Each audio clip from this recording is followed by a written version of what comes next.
E aí, pessoal, tudo bem com vocês? Eu espero que vocês estejam maravilhosamente bem e hoje eu lhes trago mais uma partida na qual Fabiano Caruana imortaliza o seu eterno freguês, a lireza Firouzja. Essa é uma partida que foi jogada no Mundial de Blitz e é muito interessante porque o Firouzja tentou utilizar a própria preparação do Fabiano Caruana contra ele e a gente vai ver que isso não deu muito certo. Firouzja abre com E4 e nós temos C5 por parte do Fabiano, a defesa siciliana. Cavalo em F3 por parte das brancas, preparando o D4 que rompe o centro do tabuleiro. E cavalo em C6, logo vem o D4, peão toma, cavalo em F6 pressionando o peão da casa de E4, cavalo em C3 defendendo o peão. E nessa posição, o Fabiano Caruana pode jogar uma série de coisas. Nós temos uma siciliana aberta, clássica, e ele escolhe o lance E5, conhecido como a variante Sveshnikov ou Lasker Pelikan, vai de como você conhece a linha, né? A ideia do jogador de pretas aqui é pegar bastante espaço no centro do tabuleiro, ao mesmo tempo que ganha tempo no cavalo. No entanto, isso gera algumas fraquezas posicionais de longo prazo. Como você vê, a casa de D5 agora se tornou uma casa fraca, porque nem o peão de E, nem o peão de C, que não existe mais, podem defendê-la. Então, o jogador de brancas vai aproveitar do enfraquecimento tanto de D6 quanto de D5 para tentar gerar problemas posicionais, enquanto as pretas têm bastante dinamismo aqui na posição, porque esse cavalo vai ter que se movimentar 50 vezes. Então, o cavalo vai para a casa de B5, que é o lance tradicional, ameaçando entrar na casa de D6 com cheque. Isso forçaria o jogador de pretas a entregar o par de bispos, né? Trocar o bispo de casas escuras pelo cavalo. Portanto, as pretas jogam peão na casa de D6. E agora as brancas jogam cavalo em D5. E a ideia desse lance é forçar a troca de cavalos, né? O jogador de brancas não tá pendurando o peão de E4, apesar de que alguns jogadores amadores tendem a capturar esse peão, sem ver que a ameaça das brancas, é claro, é qualquer um dos dois cavalos entrando aqui na casa de C7 com um garfo. Então, ao jogar cavalo em D5, o jogador de pretas é forçado a capturar o cavalo, e as brancas agora vão ocupar a casa de D5 com o peão. O peão toma cavalo, chutando o cavalo da casa de C6, e a posição é bem dinamicamente interessante, e o jogador de pretas precisa movimentar o cavalo da casa de C6. O melhor lance aqui é o lance que o Caruana jogou, cavalo em B8, mas não é um lance muito natural. Eu imagino que a maior parte das pessoas que está assistindo jogaria cavalo para a casa de E7, que é um lance de aparência mais natural. No entanto, esse lance acaba encontrando alguns probleminhas táticos e deixa a posição mais aguda, porque agora o bispo não vê o peão da casa de D6. Então, o jogador de brancas tende a jogar com C4 e uma ideia de dama em A4 depois. Então, por exemplo, se você chutar o cavalo, tem uma armadilha bem famosa que eu vou mostrar, que as brancas trazem a dama para a casa de A4, preparando um ataque descoberto no rei, e já que o peão de D6 não está protegido, numa situação de você joga, por exemplo, bispo em D7, você leva esse belo checkmate. Se você tenta bloquear de dama, por exemplo, vem cavalo em C7 ou cavalo por D6, e qualquer que seja o lance, a sua dama, na verdade, está cravada e você está levando esse cheque que vai acabar completamente com o seu jogo. Por isso, né, nós temos aqui o cavalo em B8 por parte do Caruana, que é um lance menos natural, mas deixa o peão de D6 defendido. O jogador de brancas aqui joga dama em F3, que é um lance bem misterioso, né? O Firouzja, ele preparou esse dama em F3.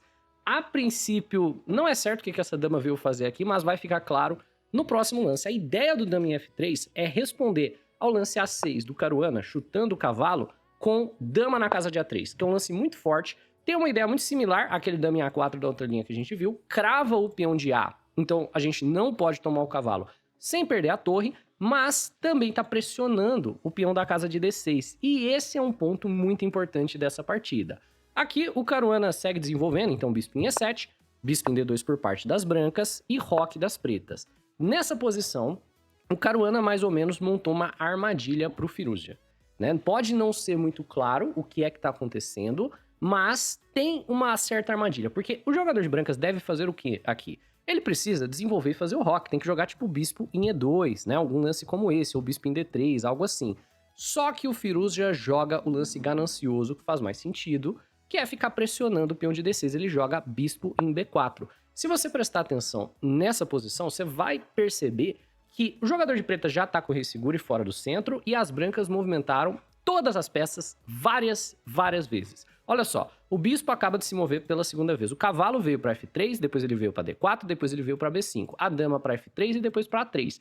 Então o jogador de brancas tem pressão no peão de D6, uma pressão absurda, mas ele não tem praticamente nenhuma peça de fato jogando fora esse ataque que ele tem no peão de D6. E é nessa posição que o Fabiano Caruana encontra um sacrifício maravilhoso de qualidade, ele joga A por B5. Ele simplesmente captura o cavalo para se livrar de uma peça que se movimentou 3 vezes, e a posição resultante, depois de dama toma torre, é uma posição onde o jogador de pretas agora vai iniciar um ataque ao rei das brancas que está no centro, enquanto basicamente as brancas estão completamente deslocadas, né? A dama tá no canto, tá mais ou menos ficando presa aqui. Esse bispo vai ter que se movimentar porque o Fabiano joga cavalo em A6, desenvolvendo com tempo no bispo. O bispo tem que ir para a casa de D2 e agora o Caruana vai demonstrar que ele conhece muito bem essa linha. O incrível é que até o momento isso tudo é teórico. Não é teoria bem conhecida, mas isso já foi jogado, pelo menos aqui na base de dados, 4 vezes antes, né? Não é uma teoria muito bem conhecida, eu não tenho certeza se o Firuz já ele conhecia, porque o computador fala que as pretas estão praticamente ganhas nessa posição, então não imagino que ele ia jogar uma linha que perde por força, mas o Caruana, com toda certeza, conhece a linha, né?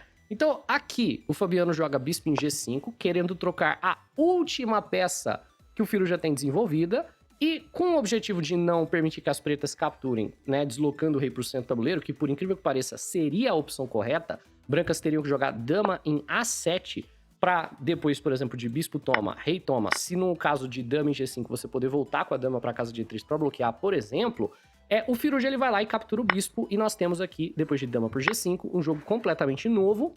Saímos totalmente aqui da teoria, mas dá uma olhada. Pretas tem a dama jogando, cavalo vindo para casa de B4, o bispo saindo com tempo na dama, e brancas tem nada. Na prática, nada. Um rei exposto no centro e um sonho de sobreviver ao belo ataque aqui do Fabiano Caruana. Então, Firuja joga dama em A7, querendo trazer a dama de volta para casa de E3, provavelmente, e cavalo em B4 por parte do Caruana vem ameaçando o peão da casa de C2.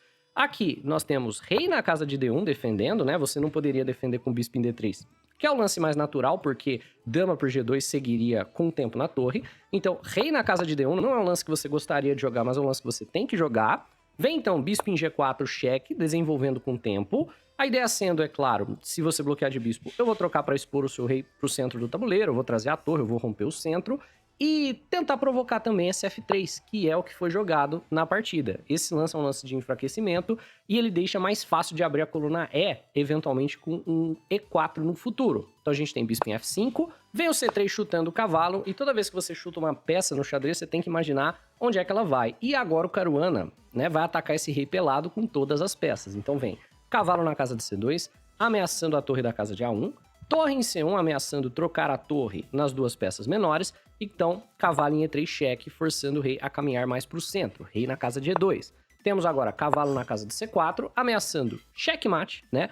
Dama na casa de D2 é um simples checkmate, ao mesmo tempo também está ameaçando, é claro, capturar a torre. Então, torre na casa de D1 é o lance que defende todas as ameaças, e vem bispo em C2 cutucando a torre com o objetivo de infiltrar com a dama. Então, se nessa posição você tira a torre daqui, vai entrar dama na casa de D2 com um belo checkmate. E aqui o Firuz já continua de maneira bem precisa, né? Ele joga o melhor lance, dama na casa de F2, com a ideia de segurar o checkmate. Então, se você quiser receber um material de volta que você sacrificou e seguir com o seu ataque, a maneira mais preguiçosa de seguir seria bispo toma a torre, e quando o rei retoma, você segue o ataque, né? Cavalo em E3, por exemplo, torre em E8, E4, esse tipo de coisa. No entanto, o Fabiano não é esse tipo de jogador que vai fazer uma conversão preguiçosa. Ele quer converter da maneira mais precisa possível, e, é claro, essa maneira é rompendo o centro para poder envolver mais uma peça no ataque, poder trazer a torre. Então ele joga E4, nós temos, por parte do Firuja, tentando sobreviver, torre na casa de D4, ó, se você não quer tomar minha torre também, eu vou tirar ela do perigo e eu vou pressionar aqui o peão, e bispo em D3 cheque por parte do Fabiano. Para tentar sobreviver novamente aqui, o Firuja, ele sacrifica a qualidade, então torre toma bispo, peão toma e rei toma. E agora o rei tá bem exposto, mas o jogador de pretas vai ter que tentar dar checkmate com um número bem menor de peças. E o checkmate vai seguir bem rapidinho aqui. Caruana joga dama na casa de C1, ameaçando cavalo por B2 cheque. Temos B3 e cavalo em B2 cheque de qualquer forma. E aqui, para não levar mate, você teria que sacrificar a dama no cavalo, e é a mesma coisa que abandonar. Mas, porém, o Firuja joga rei na casa de E4, e o jogador de pretas agora tem checkmate forçado no tabuleiro. Eu te convido a pausar o vídeo e tentar encontrar por conta própria qual lance o Fabiano Caruana jogou para forçar checkmate nessa posição. Deixa um like também se você está curtindo e se inscreve no canal se não for inscrito. Para aqueles que foram capazes de encontrar o lance F5, cheque, que força o rei do jogador de brancas na casa de D4, seguido pelo simples dama na casa de F4, checkmate em 2, transformando aí então o Alireza num freguês do Caruana no Blitz. Meus parabéns. Para aqueles que só queriam ver a partida, é isso aí. Por hoje é só e até mais.